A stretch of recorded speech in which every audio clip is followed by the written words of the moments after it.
Good afternoon, everyone. And of course, first of all, I would like to thank Mundi Pharma for again inviting me as one of their key opinion leaders. And it's always a privilege on my part to work with, of course, my friends, which is Dr. Glenn Hinuino and Dr. JJ Cruz, who's among the respectable people when it comes to wound care. Now, my topic that was given to me is about wound dressings for optimum wound healing.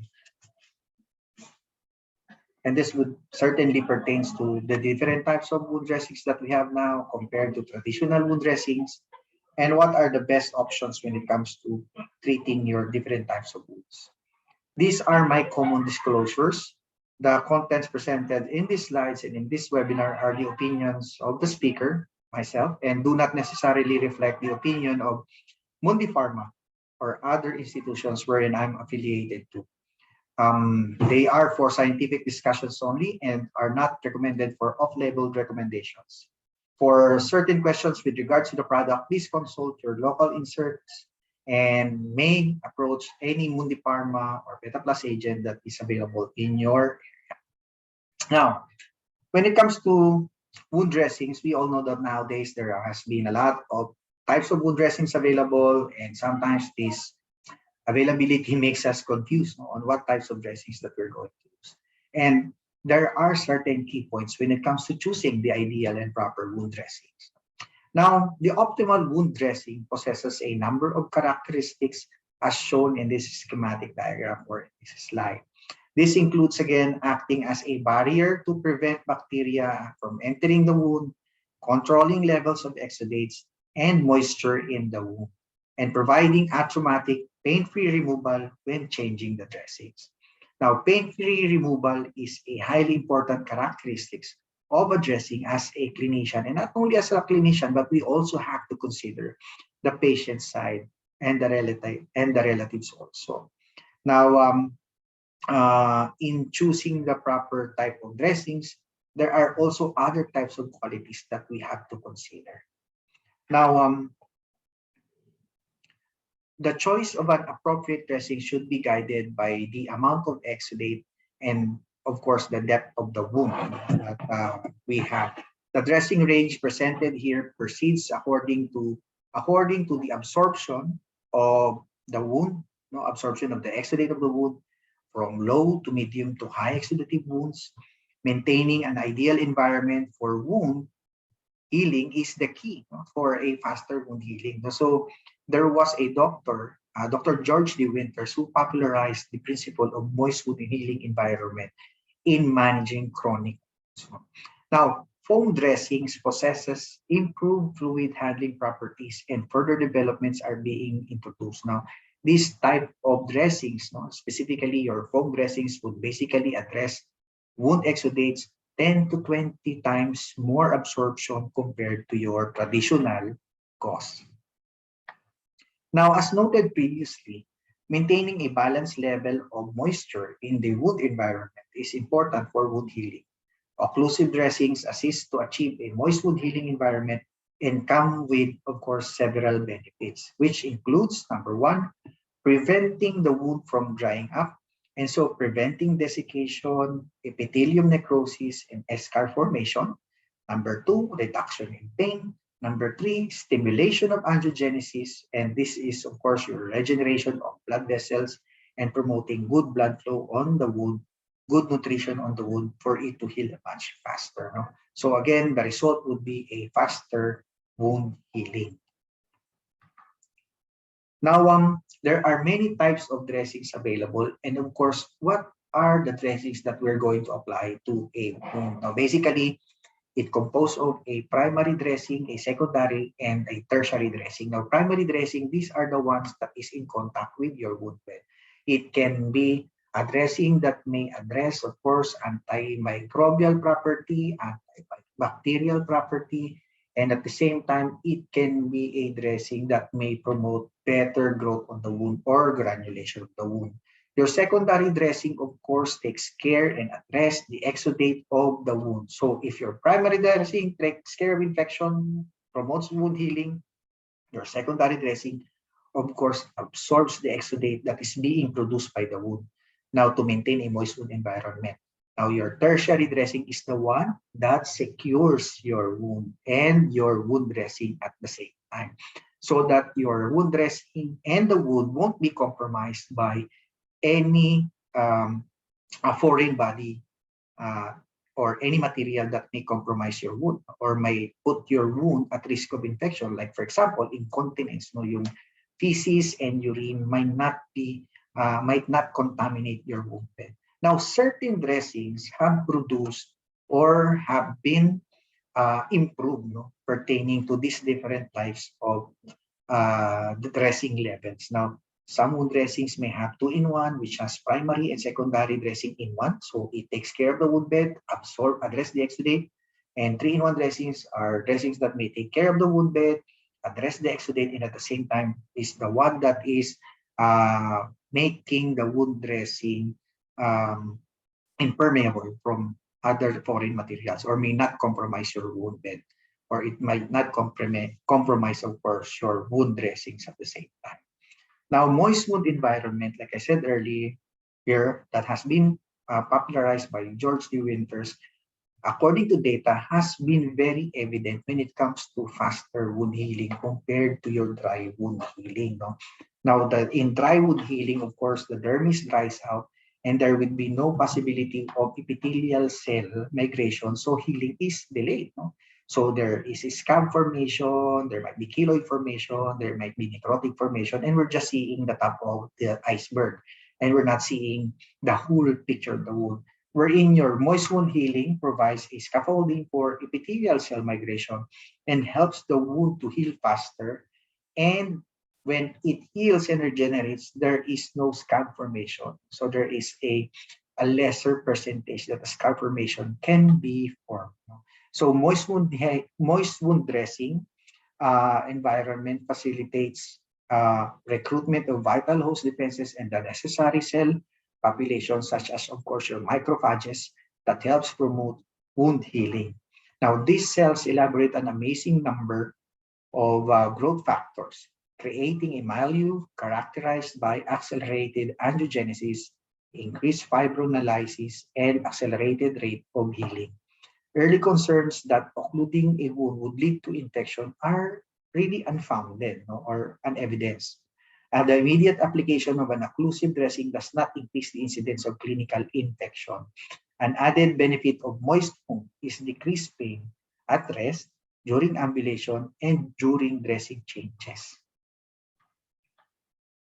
Now, evolution of wound dressings, of course, comes from the traditional wound dressings, which is just to cover and protect, advanced wound dressings, which is to promote moist environment, and then cover the wound, wherein we have, of course, your active wound dressings, which protect the wound, promote moist environment, and at the same time, stimulate better healing of the wound. Now, this is the difference between your traditional and advanced wound dressings, wherein when it comes to the traditional, we expect that it is not antimicrobial, it is not antibacterial, because it is not part of their quality, and they are just used to absorb exudate and at the same time for covering of the wound, but not really protecting the wound at a totality. Wherein your advanced wound dressings, no, keeps the moist wound environment, removes exudates and necrotic tissue, keep temperature constant at a very stable, constant temperature. Oxygen is permeable, so there is a moisture and vapor transmission rate, protection from exogenous infection. It is easy to handle, pain-free from the patient side, non-traumatic at the dressing change, so because it doesn't stick to the patient's wound bed. And of course, it is the added component here is the collagen or the antiseptics that is added, which is easier for handling, and of course, enhanced healing when it comes to your chronic wounds. No? Now, indications of gauze dressings would include for drainage of wounds, for necrotic wounds, wounds that require debridement, wounds with tunnels, tracts, or dead space, surgical incisions, for burns, dermal ulcers, and pressure ulcers or pressure injuries. Now,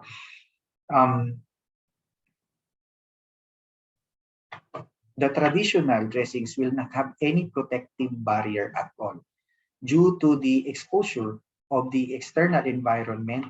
The temperature of the wound may drop, leading to a vasoconstriction and decrease in the blood perfusion on your patient's wound. This in turn impairs the ability of oxygen to clear the bacteria from the wound surface, and moreover, as the fluid is drawn by the gauze, dressing change will result in a significant amount of bacteria release. So this is where your biofilm may be formed or may be reproduced. No?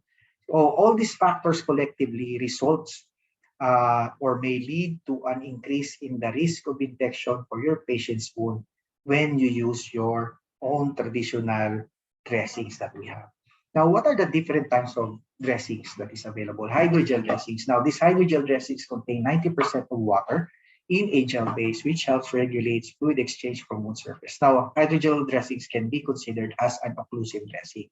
Now, they come into three different forms, wherein it's a amorphous hydrogel, which is basically comes in a tube, which is impregnated with hydrogel. So it's a pad saturated or a gauze pad saturated with hydrogel, or a hydrogel sheet, typically a mesh or tool fiber impregnated with hydrogel. Now, hydrocolloid are basically used for, or hydrogel dressings are basically used for patients with minimal to non-exudates. No? So because it cannot absorb that much. At the same time, it maintains moist environment. So I will not use this dressing for something that is very exudative. I might use this dressing for something that is dry. So because for dry wounds, you must use a dressing that may contribute or to hydrate the wound. For exudative wounds, you will use a dressing that will absorb excess exudate to maintain that moist environment. So used for dry or low exuding wounds, soothing painful wounds, partial or full thickness wounds, wounds with granulation, abrasion, radiation, skin damage, and of course, minor blisters. And it might be also used to protect your peri-wound area. Now, hydrocolloid dressings are somewhat almost the same with your hydrogel. Now, the component is, of course, a layer of semi-permeable film or a foam. Now, it promotes hydration and debridement of your wounds at the same time. So it comprises an adhesive rubber matrix containing a gel-forming colloidal suspension containing fluid-absorbing particles. Now, hydrocolloid dressing is also considered as an occlusive dressing and used to promote moist environment by adding or donating moisture to a dry wound. So it's much to be used for dry wound. It's waterproof, can be used for blisters, minor wounds that can need protection, can need of some protection to protect the peri-wound area. It's impermeable to bacteria and viruses. It facilitates autolytic debridement if the patient is not amenable for, of course, surgical debridement. If attached to the patient's wound and then removed, it can take out also the debris at the same time, and the sloughy tissue and necrotic tissue. So it provides a moist and hypoxic environment that favors wound healing by accentuating angiogenesis, increasing a number of dermal fibroblasts, and increasing collagen synthesis at the same time. Now, hydrocolloid dressings are capable of absorbing fluid in just a low to minimal exudate level. So if it's too exudative, I would not advise to use a hydrocolloid dressing. So mechanism of action, of course, it absorbs minimal to non-fluid. It can be used as autolytic debridement. It donates moisture so that to promote moist environment for patients that has dry wounds. It is indicated to different types of wounds as well, which includes, of course, leg ulcers, donor sites, active wounds, burns, diabetic foot ulcers, or pressure injuries.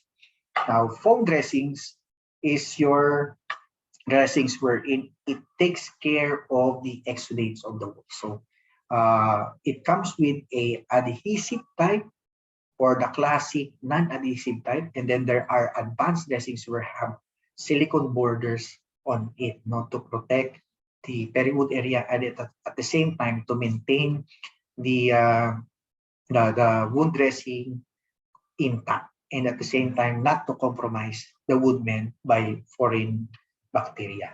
Now, it is used primarily for primary dressing if it has an impregnated antimicrobial or antibacterial property. It can be used as secondary dressing to address the exudate of your patient's wound. It can take care of moderate to heavy type of exudate on your wound. So it can also be used as for donor sites, skin tears, minor burns, leg burns.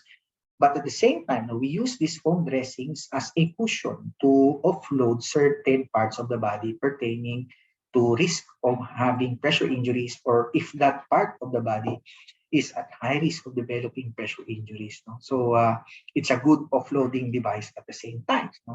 Now, going to your hydrofiber dressings, these hydrofiber dressings are hydrophilic in nature. They will rapidly absorb exudate. So it's a pad that turns into a gel when it absorbs enough or too much exudate. So that is its best quality. It promotes moist wound healing. It promotes granulation. It can be used for patients with tunneling wounds, with cavity wounds, and most of them have impregnated silvers, or if not, impregnated antibacterial property or antimicrobial agent that is used together with the hydrofiber dressing. So it comes with a flat sheet, it comes with a rope or a ribbon. It also comes with a probe so that you can insert that hydrofiber in tunneling wounds or in a cavity, but make sure that you leave a piece of it on top so that you can remove it easily. Now, disadvantage is that if it doesn't absorb too much exudate, it may disintegrate or it may be hard to remove to your patient's wound. So you have to irrigate it with much water or irrigating solution that it will turn into a gel. So make sure that don't use this dressing if your wound is not producing enough exudate or if it's too dry. So it may again cause pain and may damage healthy tissues in dry wounds because you have to scrape it out. So make sure that using these certain dressings has been explained to you very well by, of course, the manufacturers or the local agents that you have. So read the product inserts. Make sure that you know when to apply, how to apply, and then how long should it stay to your patient, and then how to remove that dressing. And it always goes to that. Now, alginate dressings are, of course, just like the hydrofiber dressings, but at the same time, alginate dressings can be used for hemostatic purposes. So meaning, if your wound is bleeding, you can use alginate to stop the bleeding. So some alginate dressings may have impregnated with also with antibacterial or antimicrobial property, and some may be just plain alginate dressing to be used to absorb exudate and again as an hemostatic agent. Now, when it comes to antimicrobial dressings, there are many types of dressings that are available in the market, and the benefits would be relatively easy to use, widely available, and it may address infection issues. So they have silver dressings, they have dressings that is impregnated with povidone iodine, or they may have dressings that has honey or PHMB and many other. So disadvantages is that it's narrow spectrum. There can be resistance and cross resistance, and again, potential risk of allergies pertaining to the components that is inside of the dressing. So basically, we must always go back to the basics wherein we should assess the patient when it comes to hyperallergic reaction to certain components of the dressings that we have. Now, characteristics of an ideal microbial dressings, it should be broad spectrum of activity. So it can be antimicrobial, antibacterial, or it can take care of different types of biofilm, easy to use, stable, and there's no toxicity level, or it can be used without any toxicity that we're worrying. and useful in wound bed preparation, debridement, and moisture management.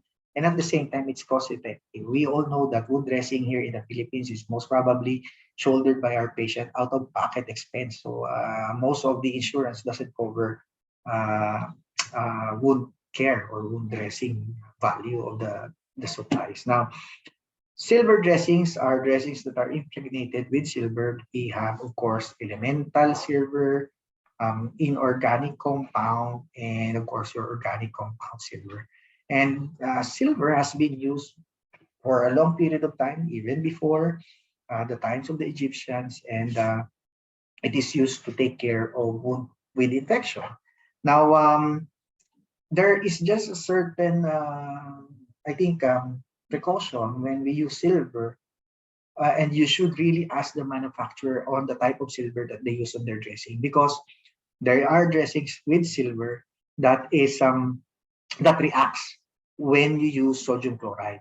So we don't use silver dressings with sodium chloride together, because the sodium chloride will just wash away the silver. They combine and then you just wash them away. So your main purpose for the silver that must stay to the patient's wound to take care of the infection is gone. No? So you did not maximize the use of that dressing. So when we use certain silver dressings, we use just sterile water. So it's really best to ask your agents or your company or your product. So don't use routinely.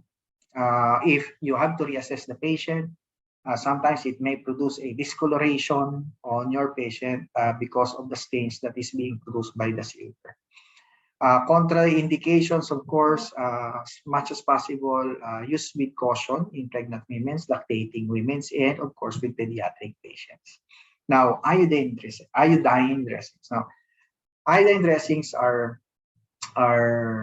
dressings that are impregnated with iodine content. No? So, indications again, just like with silver, it is used for wound infection, to treat local infection, both for chronic wounds and for acute wounds. Now, contraindications include again for pregnant and breastfeeding women, newborn, thyroid disorders, and basically patients that has hypersensitivity with iodine. So we make sure that we really assess the patient. Now, moist wound environment has been with us for a long period of time, and I think it has been the backbone of wound practitioners, not only here in the Philippines, but also abroad, all together with the time concept. So we use this principle to treat patients' wounds, no? And to make sure that, because this is the best advice practice talaga, no? If this is the process that we follow, we really have maintained and observed a good and fast healing rate to our patients. Now, clinical evidence for Beta Plus, of course, Mundipharma Beta Plus has produced a certain type of dressings which addresses these certain qualities. No? So mainly qualities that would best complement yung issues that we need to address: infection, exudate, protection of the peri-wound area. And basically, compared to your traditional wound dressing, Beta Plus can stay up to 2 to 3 days on your patient's wound, as long as there is no strike-through stain on top of the wound dressing. It means that it is still absorbing the exudate. So imagine, no, compared to your frequent change of dressing versus the changing less frequent of change of dressings that you do when you use Beta Plus. And because of using Beta Plus, no, Beta Plus produces or promotes vertical absorption for the exudate of the wounds, which is very good, meaning that the exudate doesn't stay at the bottom of the dressing, so it doesn't macerate the wound bed and the peri-wound area. Why? Because of the very advanced wound contact layer that Beta Plus has. So imagine, it has a uniform and smaller surface pore size, which is about 25 to 75 compared to other dressings that we have. So you can see it on this slide. No? So some dressings have big pores, uneven pores. So the absorption is also affected. So it's not vertical, it's horizontal, or the absorption may be too long if the wound is producing too much exudate, and then the absorption of the foam is too long. So it stays still on the wound bed of the patient, no, yung exudate natin. Unlike for Beta Plus, it absorbs well. Now, this is compared to, again, the uniformity of the pore size of Beta Plus compared to other products.